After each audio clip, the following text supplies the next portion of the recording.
आखिर साथ क्या जाएगा? कर्म ही असली सच है। सब यही रह जाएगा। जिस दिन तुम्हारी आखिरी सांस चलेगी उस दिन तुम्हारे साथ ना तुम्हारा पद जाएगा, ना तुम्हारा पैसा, ना तुम्हारा परिवार। अगर कुछ जाएगा तो सिर्फ तुम्हारे कर्म जाएंगे। तो बताओ तुम क्या जमा कर रहे हो? नंबर 1, जीवन की सच्चाई एक दिन सबको जाना है। चाहे कोई कितना भी ताकतवर हो, कितना भी अमीर हो, कितना भी बड़ा अधिकारी हो, अंत एक ही है। आज जिस नाम से लोग तुम्हें बुलाते हैं, कल वही लोग तुम्हें सिर्फ एक शरीर के रूप में देखेंगे।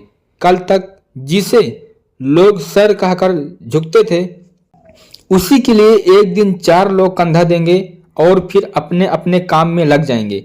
यही सच्चाई है।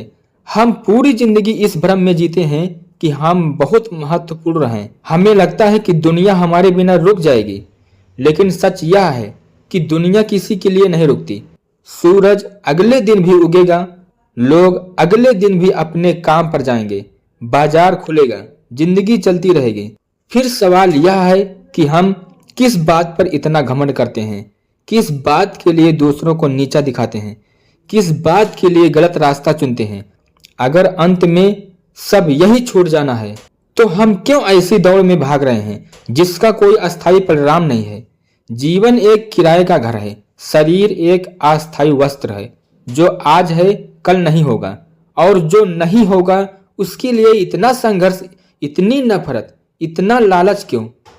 नंबर 2, पद, पैसा और प्रतिष्ठा का भ्रम। आज तुम्हारे पास पद है, लोग सम्मान करते हैं। आज तुम्हारे पास पैसा है, लोग पास आते हैं। लेकिन सोचो, क्या वे तुम्हें मानते हैं या तुम्हारी स्थिति को? जब कुर्सी बदल जाती है तो लोगों का व्यवहार भी बदल जाता है। जब पैसा कम हो जाता है तो रिश्तों का स्वर भी बदल जाता है। इसका मतलब साफ है, दुनिया व्यक्ति से नहीं, दुनिया व्यक्ति से ज्यादा उसकी स्थिति को महत्व देती है। अगर तुम्हारी पहचान सिर्फ तुम्हारे पद से है तो वह पहचान अस्थायी नहीं है। अगर तुम्हारी ताकत सिर्फ तुम्हारे पैसे से है तो वह ताकत असली नहीं है, क्योंकि जो चीज छीन सकती है वह असली हो ही नहीं सकती। पैसा सुविधा दे सकता है लेकिन शांति नहीं। पद अधिकार दे सकता है लेकिन सम्मान नहीं। असली सम्मान तुम्हारे व्यवहार से आता है, असली पहचान तुम्हारे चरित्र से बनती है। फिर भी हम क्या करते हैं? हम पद बचाने में लगे रहते हैं, हम पैसा बढ़ाने में लगे रहते हैं, लेकिन चरित्र बनाने के लिए समय नहीं निकालते। नंबर 3, रिश्ते भी एक सीमा तक साथ है। यह सच्चाई थोड़ी कठोर है लेकिन सच है। बेटा, बेटी, पत्नी, परिवार सब जीवन का हिस्सा है, लेकिन अंतिम यात्रा में कोई साथ नहीं जाता। वे एक सीमा तक साथ चलते हैं, फिर सबको लौट आना होता है। इसका मतलब यह नहीं कि रिश्ते बेकार है, इसका मतलब कि रिश्ते शरीर तक सीमित हैं। आत्मा के साथ जो जाता है वह तुम्हारा व्यवहार है, तुम्हारी नीयत है, तुम्हारे कर्म हैं। तुमने किसका दिल दुखाया, किसकी मदद की, किसके साथ न्याय किया, किसके साथ अन्याय, यही तुम्हारा असली खाता है। रिश्तों में प्रेम रखो लेकिन मोह में मत डूबो। जिम्मेदारी निभाओ लेकिन अहंकार मत पालो, क्योंकि जब अंतिम क्षण आएगा तब सिर्फ तुम्हारी अंतरात्मा तुम्हारे साथ होगी। नंबर 4, कर्म का अटल नियम। इस संसार में एक नियम ऐसा है जो कभी नहीं बदलता। कर्म का नियम, जो बोलोगे वही काटोगे। आज अगर तुम छल कर रहे हो तो कल उसका परिणाम सामने आएगा। आज अगर तुम सेवा कर रहे हो तो उसका फल भी तुम्हें मिलेगा। कर्म तुरंत परिणाम नहीं देता, लेकिन निश्चित परिणाम देता है। यही कारण है कि कई बार गलत लोग कुछ समय के लिए सफल दिखते हैं, लेकिन वह सफलता अस्थायी नहीं होती। कर्म तुम्हारी छाया की तरह है, तुम उससे भाग नहीं सकते, तुम उसे छुपा नहीं सकते, तुम उसे खरीद नहीं सकते।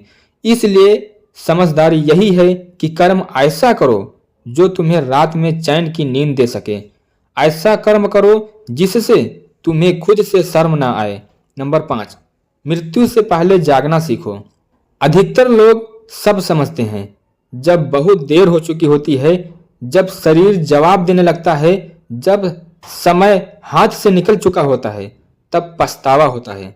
लेकिन बुद्धिमान वह है जो समय रहते जाग जाए, जो समझ ले कि यह जीवन अस्थायी नहीं है, जो आज ही अपने अंदर झांकना शुरू कर दे। अगर आज सब छिन जाए तो क्या तुम शांत रह पाओगे? अगर जवाब नहीं है तो इसका मतलब है कि तुम बहुत ज्यादा आसक्त हो।